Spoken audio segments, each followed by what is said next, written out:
Itong ah, ah, hours work index, itong ah, index of gross wages and salaries.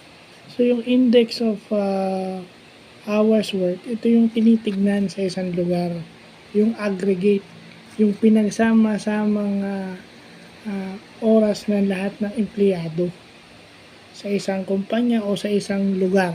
Lagay na natin sa isang lugar kasi ano yan economic term yan. Ito yung mga terms sa economics ito yung terms sa economics na na siyempre pag business at saka economics magkadikit. So ito yung index ng aggregate. So ito yung index number ng lahat ng oras na trinabaho ng lahat ng manggagawa sa isang lugar.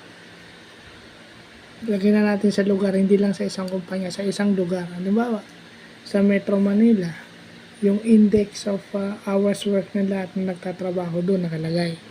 Kasi yun yung ginagamit, yun yung ginagather ng observation unit, yung na-vlog na natin before. Kasi observation unit, yun yung nag-gather ng mga information kagaya niyan. So ano yung observation unit natin dito? Yun yung PSA, Philippine Statistics Authority, tsaka yung NEDA. Yun yung observation unit natin.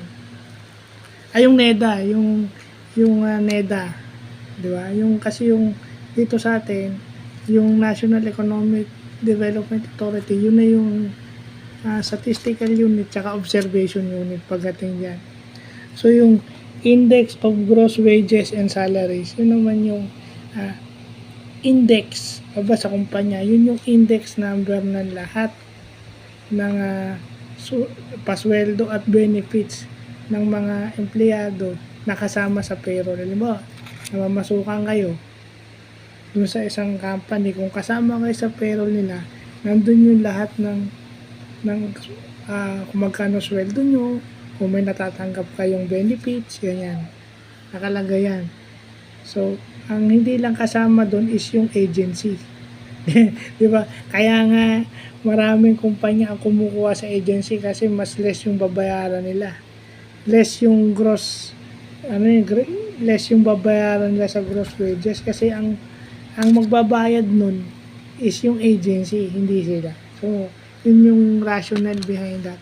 Kasi except doon sa ang hindi kasama dito sa index of gross wages and salaries, yung sa agency, yung mga nagtatrabaho sa agency, yung kasama lang sa payroll nila mismo, yun ang kasama doon. So, yun yung magandang natututunan natin. Pwede na natin i-classify ito na economics, terms sa economics at saka human resource na rin. So, yun lang, mabutit na i-enhance tayo maski pa paano. So, yun lang po.